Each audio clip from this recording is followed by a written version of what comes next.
Nicoleles, falando que será que o PIB dos Estados Unidos é uma farsa? Vamos lá. Então, o que está acontecendo é muito curioso, porque Silicon Valley que hoje domina a economia americana, tá? Porque se você tirar essas transações bilionárias dessas 7 empresas, o PIB americano está flat. O PIB americano não foi para lugar nenhum, porque eles não produzem nada. O número de data centers explodiu de uma maneira tão grande que não tem entrega de memórias para o consumidor como nós. Então, daqui a pouco, um laptop, um desktop, um próprio telefone vai explodir de preço, porque os componentes não estão sendo entregues para essas indústrias de varejo. Estão sendo todos canalizados para os data centers. E outro dia começou a acontecer isso com os hard disks. Para pensar numa brincadeira dessa. Não vai ter hard disk no mercado. Tá? Então, todos que estão nos ouvindo, toda noite, abracem seus laptops, deem beijo, peçam para eles, né? Rezem com eles para o Deus do silício, porque a coisa vai ficar séria, tá? Porque a demanda é como se você tivesse um gigantesco aspirador. Os data centers, eu chamo eles de parasitas digitais. A diferença do parasita digital para o parasita que a gente conhece da biologia é que o parasita orgânico precisa manter o hospedeiro vivo, senão ele morre. O parasita digital não está nem aí com um hospedeiro orgânico. E para esses sociopatas do Silicon Valley, esses 7, 8 caras, a espécie humana não é prioridade. Não. Tá? Então, quando você cria uma cadeia de parasitas digitais, é como se fosse um aspirador gigantesco de água, eletricidade, terreno, incentivos fiscais. E o que ele produz de verdade para a sociedade, fora o slop de inteligência artificial, que não serve para nada e não gera nem dinheiro. Tá? Ele não produz empregos em grande escala, o número de empregos é mínimo, é pequeno, depois que ele está construído, não gera grandes empregos. Ele produz poluição sonora, poluição do terreno, poluição das águas ao redor, porque ele despeja a poluição deles nos rios, poluição ambiental. Boa noite, Rosiane. Tá? E mais do que isso, ele basicamente mata milhões de empregos. Ele não gera empregos. A soma total dos empregos, se você puser todos os efeitos indiretos e as externalidades ao redor dos data centers, porque boa parte do que ele produz vai ser usado por empresas para mandar a gente embora. Tá? Hoje, uma das empresas, não sei se vocês viram a notícia hoje, a empresa do Dorsey lá, do Jack Dorsey, que é o criador um dos criadores do Twitter, basicamente, e do LinkedIn também, acho que ele é um dos investidores, ele basicamente demitiu 50% da empresa dele em um dia.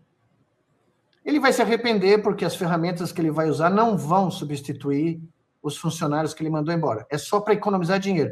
Mas por que eles estão economizando tanto dinheiro?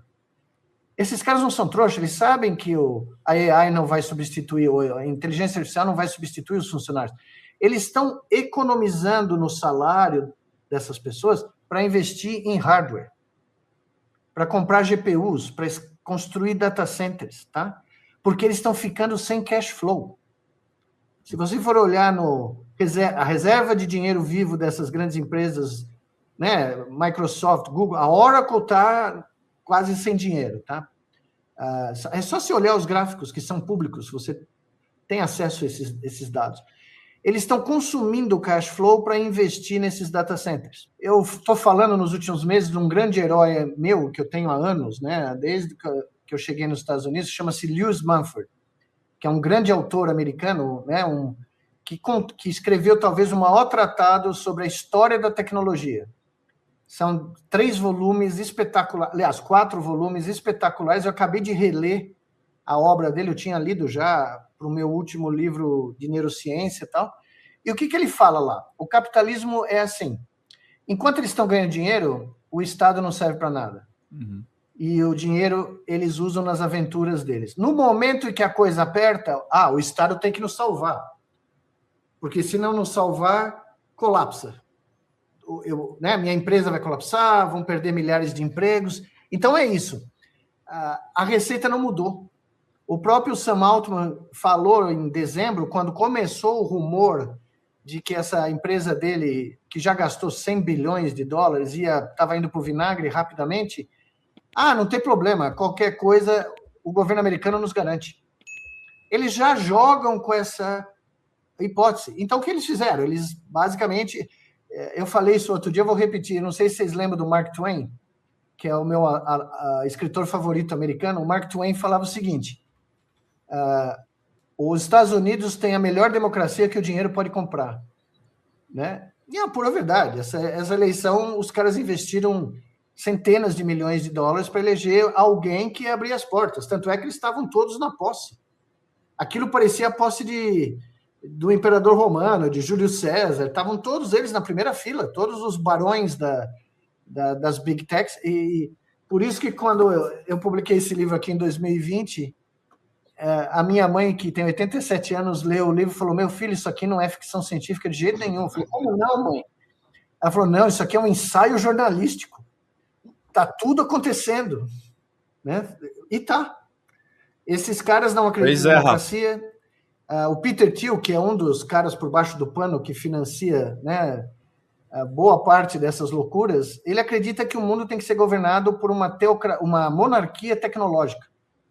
Um CEO de tecnologia tem que ser o grande imperador do mundo, e que ele acabou de publicar um texto onde ele diz que as massas, o que quer dizer nós, não podemos ter acesso aos segredos da monarquia tecnológica, que isso é só para a elite que governa, porque as massas não têm condição de decidir o que é bom ou o que não é, entendeu? E não, nesse sentido, o Sam Altman aqui, uma semana atrás, falou o seguinte, vocês estão reclamando do consumo de eletricidade para treinar um modelo no data center? Quanto de eletricidade é gasto para treinar um ser humano até os 20 anos de idade? Ele comparou um data center com um ser humano e errou na conta, tá? Porque se você fizer a conta das calorias e do consumo energético, é quase 1000 vezes menos do que um data center. Mas, de qualquer maneira, para ele, o data center e um moleque de 20 anos são equiparáveis.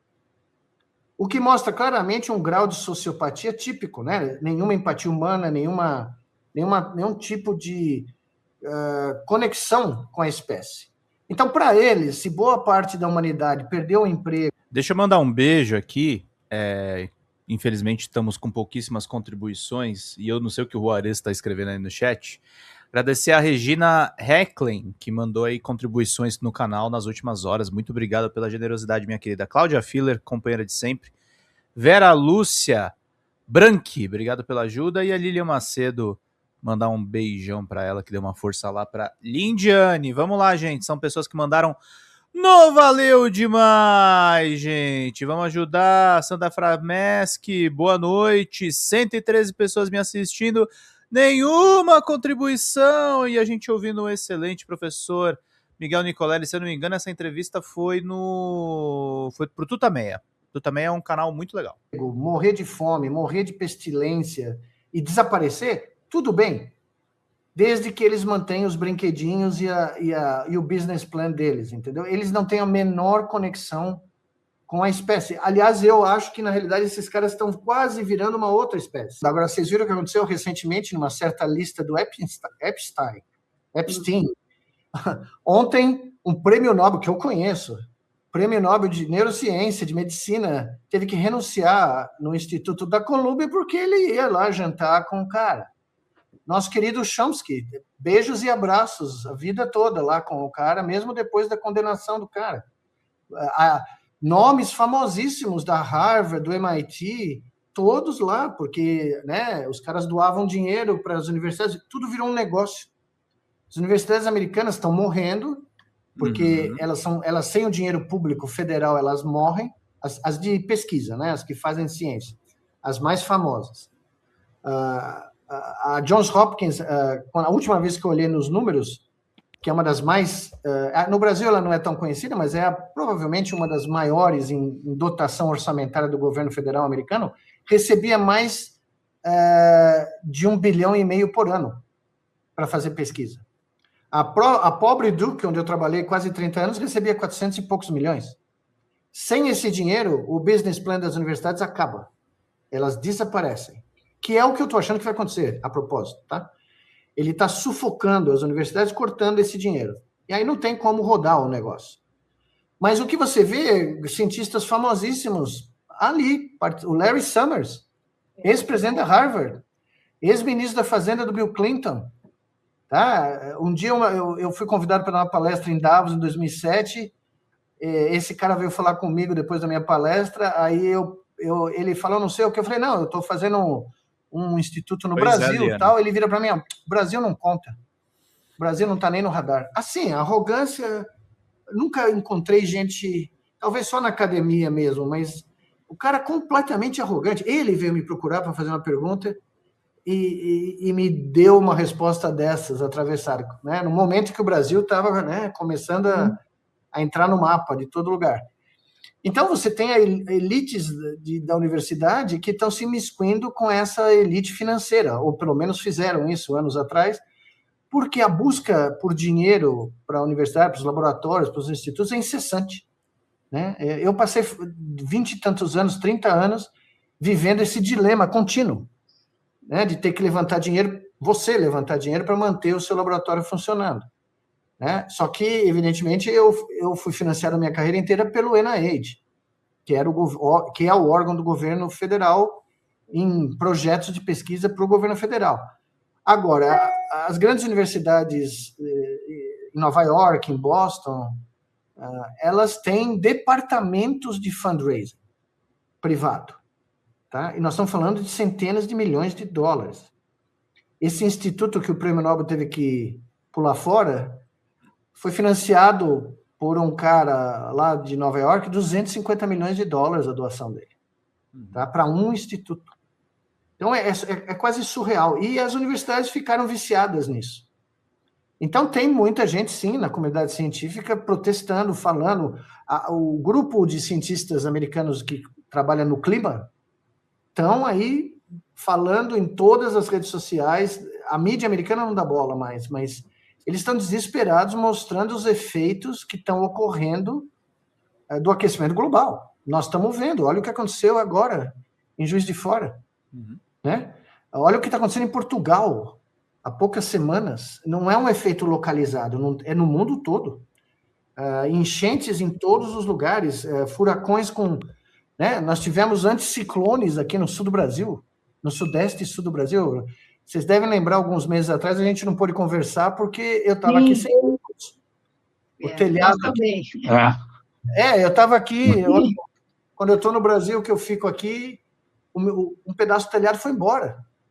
Eu já tinha visto tornados o tempo inteiro nos Estados Unidos. Na minha casa tem um porão, você se esconde lá embaixo, toda casa tem. Mas eu nunca tinha experimentado uma ventania daquelas aqui no Brasil, na minha vida inteira, 65 anos. E agora está acontecendo, e ninguém está prestando atenção, porque a gente não consegue, e nem o Brasil, tá? A gente não consegue sair do vício dos combustíveis fósseis. Não consegue. Né?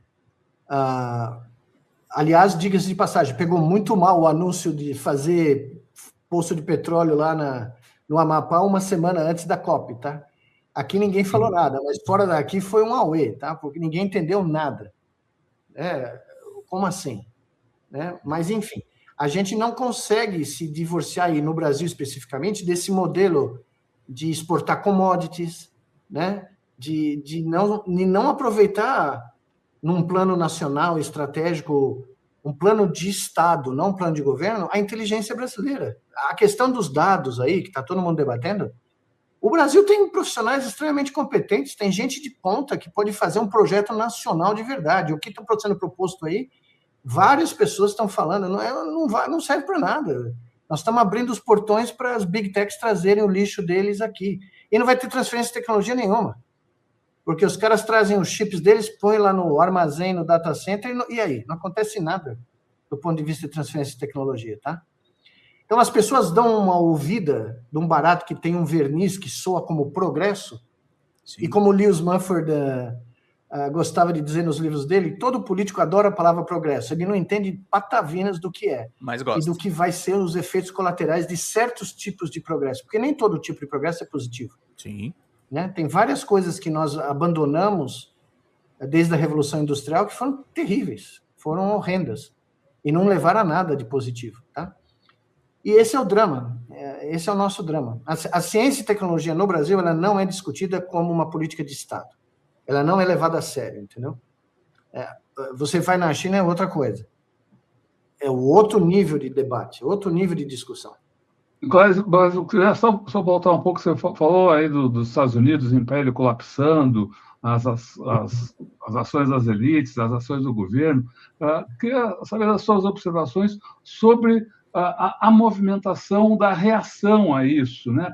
Então, parece que especialmente depois das ações criminosas do ICE, tem um levante da população como há muito não se via.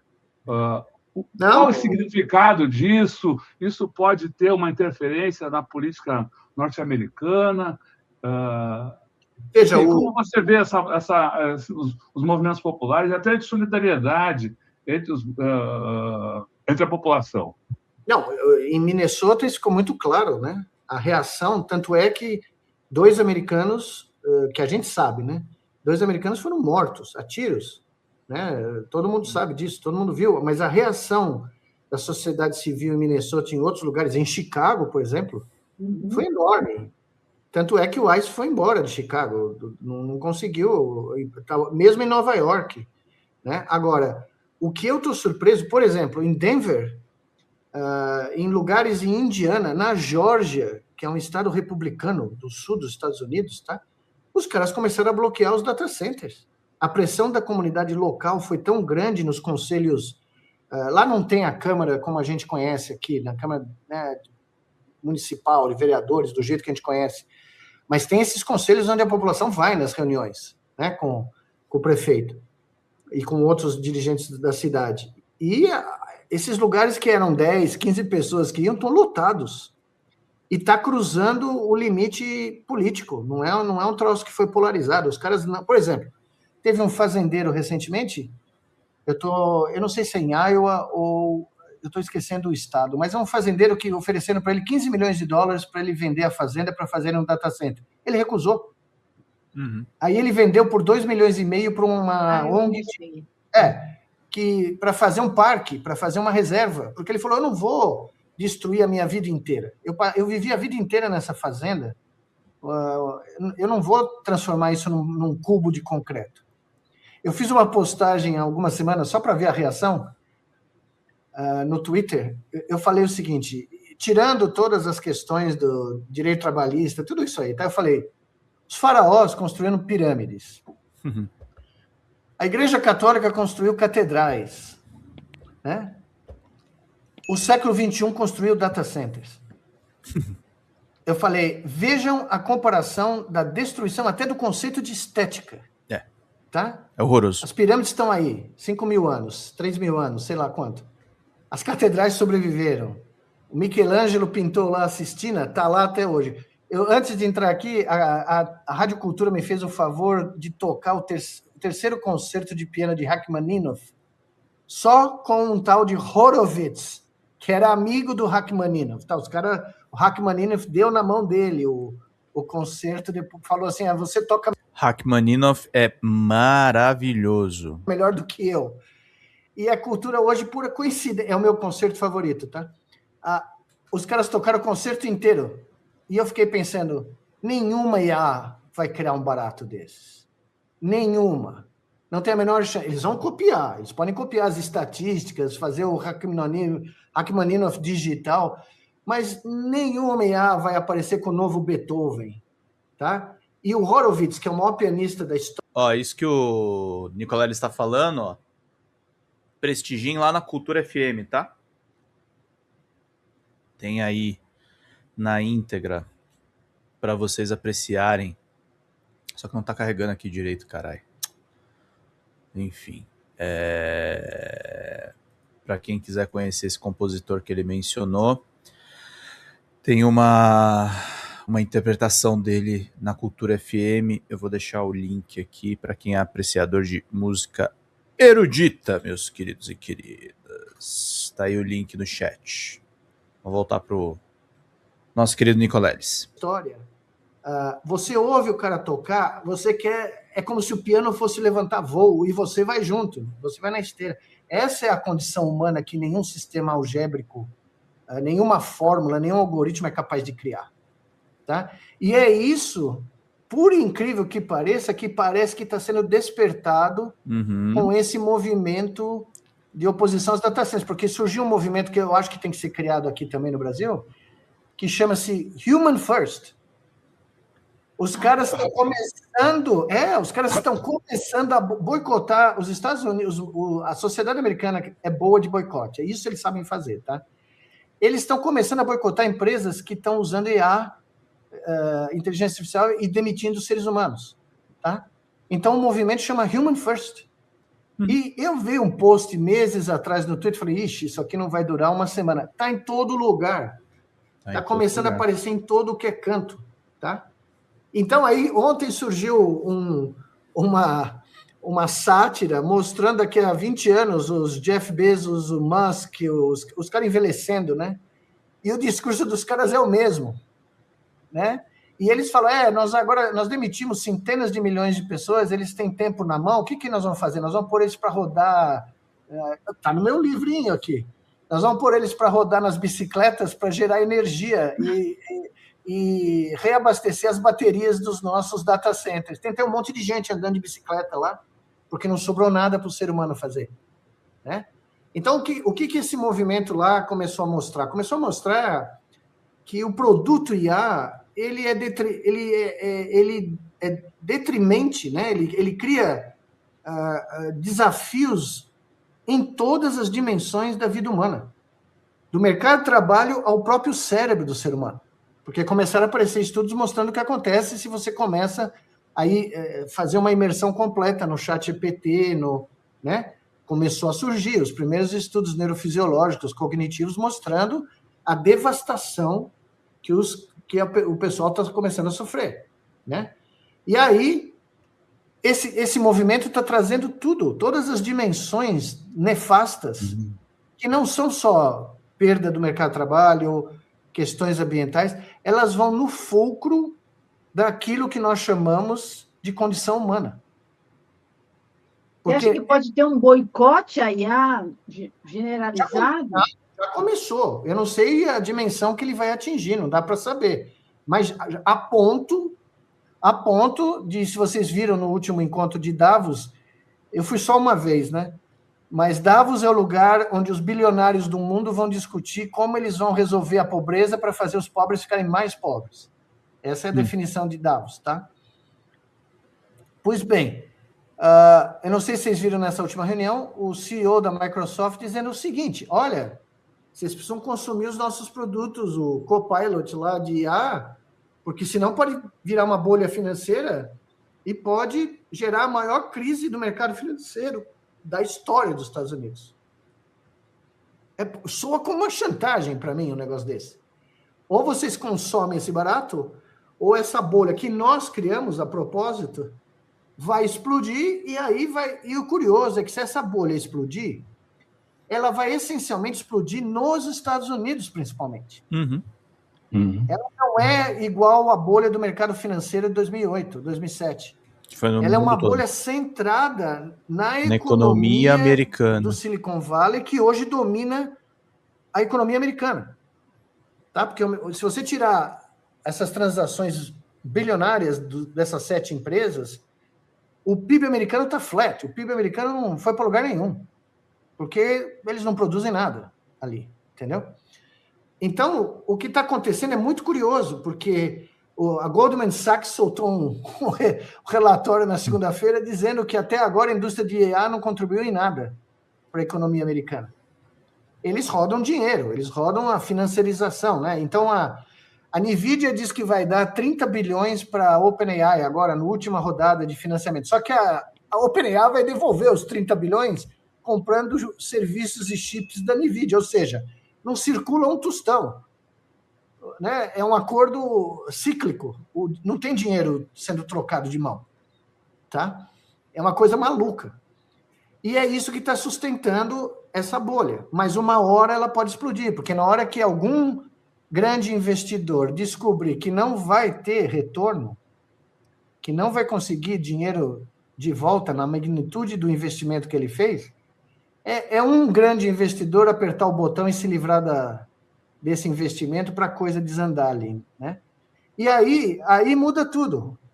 Porque se o mercado de ações entra numa outra espiral, a última desculpa do Trump de que o país é uma maravilha, né? Não sei se vocês viram, né? A ministra da Justiça, quando perguntada sobre por que ela não está interrogando, prendendo ninguém que está envolvido na lista lá do Epstein, ela falou, mas o mercado de ações subiu 20%, o S&P, assim, todo mundo, isso no Congresso, tá? Isso num hearing do Congresso. Vídeo aparecendo Chaves, eu assisto, né, essas coisas há 30 anos, eu nunca vi nada igual.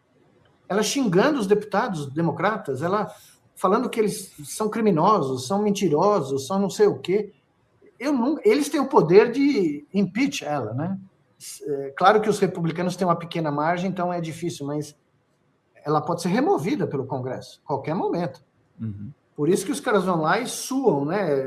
Toda vez que vão na frente do Congresso, eles têm que, né, se comportar. Nada, a mulher saiu atirando como se não houvesse amanhã, né? E o que nós vemos? A Inglaterra só prendeu o ex-príncipe herdeiro, só isso. O ex-embaixador dos Estados Unidos preso. E não vão ser só eles, a coisa só começou, né? Então, o que você vê é que existe uma oposição na academia, na sociedade, só que a primeiro sinal de aglutinação que eu vi nesses últimos meses foi na questão dos imigrantes e na questão dos data centers. E eu acho que a questão dos data centers, o potencial dela é ainda maior, porque muita gente está sentindo os efeitos do desemprego, né, sendo criado. E não é um desemprego porque a IA está fazendo melhor. É porque o CEO, o CFO, ele só está olhando em quanto dinheiro ele vai economizar. Oi gente, eu sou a Sara Miranda do Folha TV. Eu tô aqui para agradecer sua presença no nosso canal e pedir para você continuar apoiando o nosso jornalismo progressista independente, que precisa muito da sua ajuda. A primeira coisa, se você não está inscrito no nosso canal, já faz isso agora e receba as notificações das nossas lives. Além disso, você pode acompanhar toda a nossa programação durante a semana. Também tem outras formas de você continuar nos apoiando financeiramente. Uma delas é pelo Pix, folhademocrata@gmail.com. Também temos o apoia-se/Folha TV, onde você faz contribuições mensais e recorrentes e nos ajuda muito. Além disso, você pode se tornar membro do nosso canal. Clica lá no YouTube em tornar-se membro, veja qual é o pacote que melhor cabe no seu bolso e fique mais pertinho da gente, inclusive em grupo de WhatsApp com toda a nossa equipe com quem você pode interagir.